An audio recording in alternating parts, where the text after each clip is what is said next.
Vous connaissez bien cet album, n'est-ce pas? Un album iconique des années 80, mais pouvez-vous croire que cette simple petite pochette inoffensive a eu sa dose de controverse dès sa sortie en 1984. À suivre sur Playback 80, l'histoire des pochettes controversées et même bannies.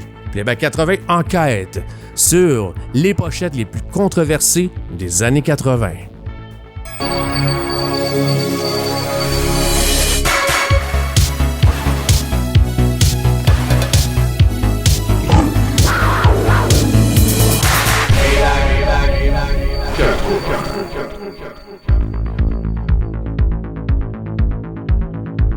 Salutations la Playback Gang, ici Pat, bienvenue à Playback 80, cette chaîne YouTube dédiée à la pop culture des années 80.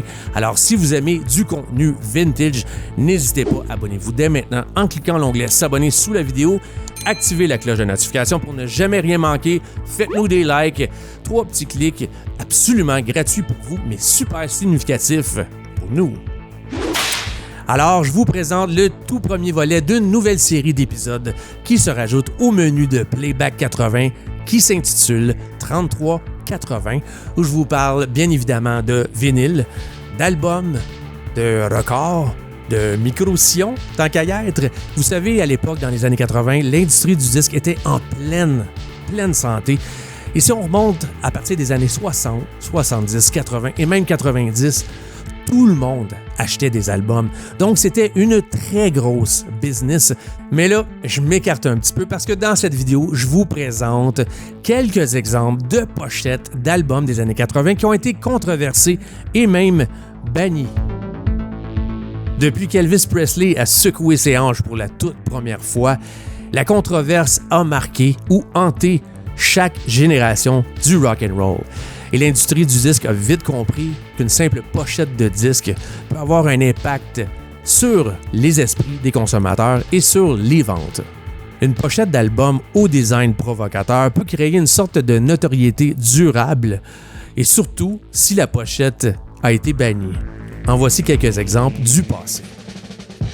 1966, The Beatles avec Yesterday and Today. Le parfait exemple d'une des premières pochettes qui a troublé son époque, et celle-ci était l'époque du Peace and Love. On nous présente le groupe tout souriant avec des vestes de boucher, des poupées mutilées et de la viande crue. Une pochette quand même banale, mais un peu bizarre. 750 000 copies sont produites et commercialisées, mais le disque fait immédiatement scandale. En catastrophe, Capitol Records le retire de la vente. Le problème est vite résolu lorsqu'on colle une nouvelle photo plus sobre du groupe par-dessus l'image controversée. Les fans s'amuseront dès lors à la décoller à la vapeur pour découvrir l'objet scandaleux en dessous. Une pochette absolument mythique, un des plus gros items de collection dans le monde du vinyle, et certaines copies se sont vendues jusqu'à 85 000 $. Mais attention aux collectionneurs, car depuis longtemps, le marché est envahi de versions piratées. 1969, Blind Faith. Blind Faith était composé d'Eric Clapton, Ginger Baker, Steve Winwood et Rick Gregg. La formation lança leur seul album avec une pochette qui provoqua l'indignation totale. La couverture de l'album nous présentait une jeune fille de 11 ans aux seins nus tenant une réplique d'avion en chrome.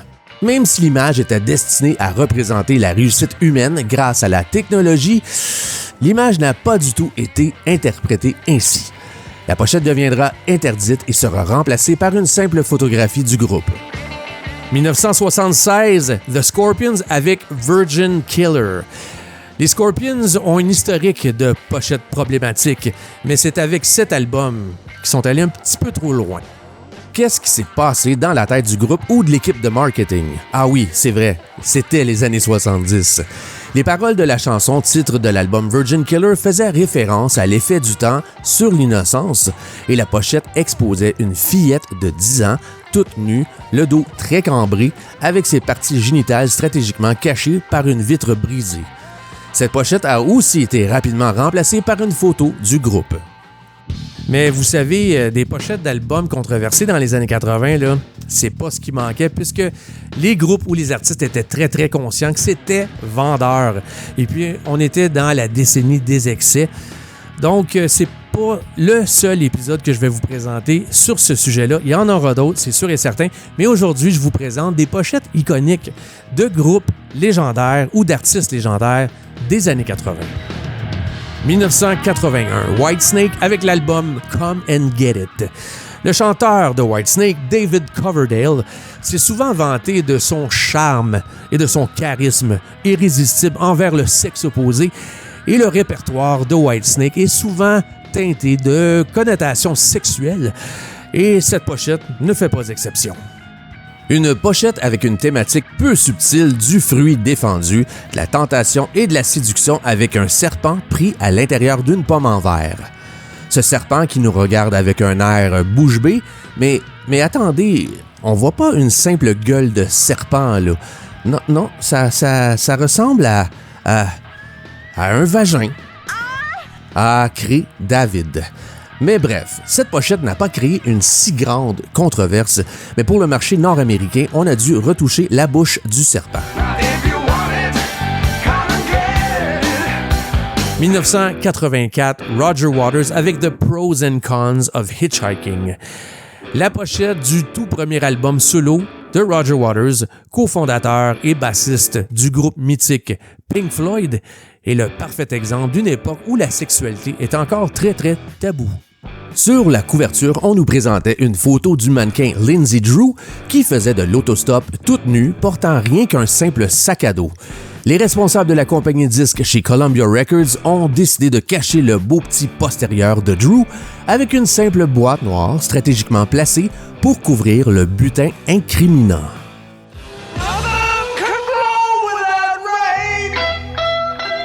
« 1984, Van Halen avec l'album 1984. Difficile à croire selon nos standards actuels que cet album a pu créer un certain scandale à l'époque. Van Halen était un des groupes américains les plus populaires du rock au début des années 80. Et en 1984, le groupe lançait son 6e album intitulé tout simplement 1984. Le plus gros vendeur dans la carrière du groupe. Et la couverture présentait une illustration de la graphiste Margot Nehas, mais plusieurs critiques ont été choqués par l'image d'un chérubin enfantin tenant une cigarette.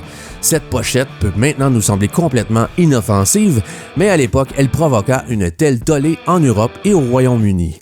Certains détaillants sont allés jusqu'à recouvrir la cigarette avec un autocollant.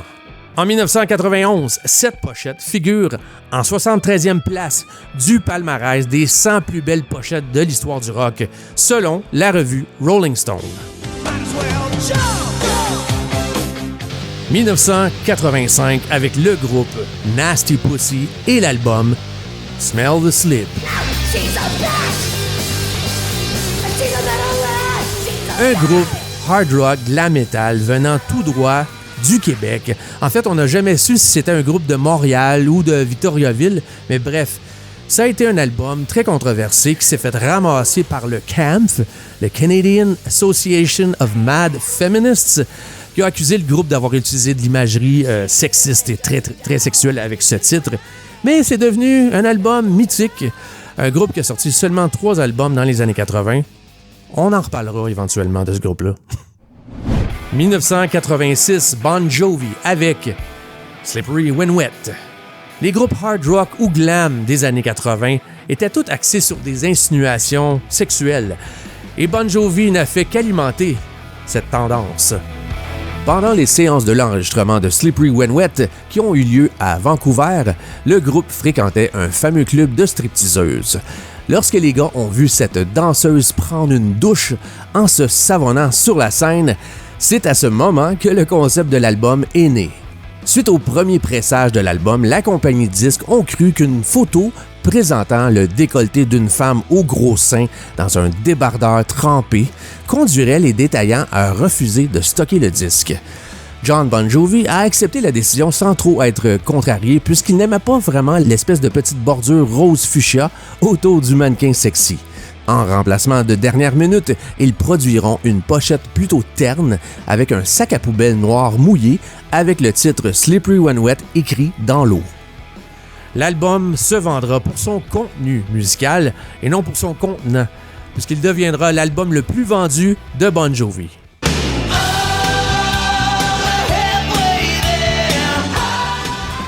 1987, Guns N' Roses avec Appetite for Destruction.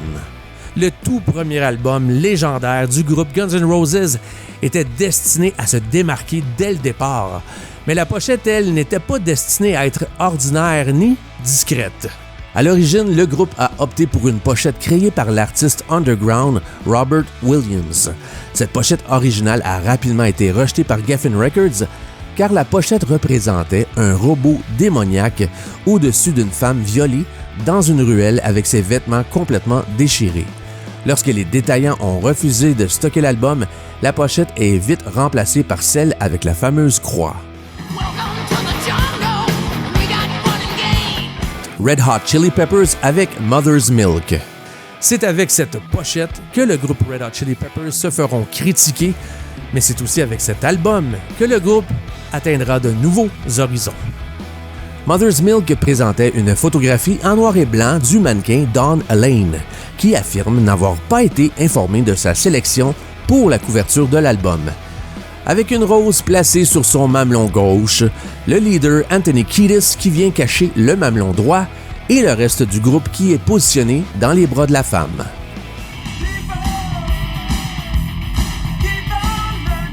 Certains détaillants ont estimé que la pochette était beaucoup trop sexiste, donc on a apporté des modifications en agrandissant la taille des membres du groupe pour moins exposer la peau du mannequin. À que les temps ont changé. 1988, Poison avec Open Up and Say Ah. Dire que cette pochette a été controversée et même bannie, c'est une notion complètement ridicule selon nos normes actuelles. Le hair metal était devenu très populaire au milieu des années 80, mais le regroupement du PMRC, Parents Musical Resource Center, bat de son plein en dénonçant l'évocation du sexe, de la violence et du satanisme à travers l'univers de la musique. Le PMRC met de la pression aussi sur les grands labels de disques, soit en bannissant les pochettes ou en imposant le fameux autocollant Parental Advisory. Aux États-Unis en particulier, on déclare que la rébellion du rock était comme de la sorcellerie et que les couvertures d'albums étaient conçues pour provoquer la société.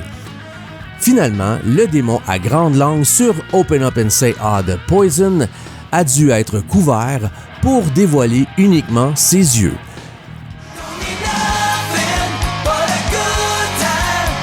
Ces petits puritains ont peut-être pas considéré le fait que c'est aussi par un simple regard que Satan peut nous hypnotiser et nous inciter vers lui.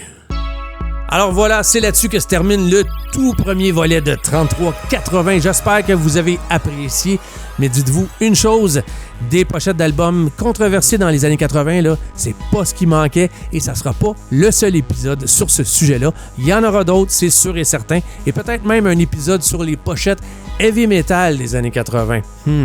Mais s'il y a des titres qui vous viennent en tête, là, faites-moi en part dans la section commentaires. Vous savez qu'on adore vous lire et interagir avec vous. Alors sur ce, gang, je vous dis à bientôt. Mais juste avant, n'oubliez pas de vous abonner à notre chaîne si ce n'est pas encore fait en cliquant l'onglet s'abonner sous la vidéo. Activez la cloche de notification qui fait en sorte que YouTube vous notifie à chaque fois qu'on a du nouveau contenu. Faites-nous des likes. Bref, c'est tous des petits clics qu'on apprécie grandement. Sur ce, gang, je vous dis à bientôt. Take care and rock on.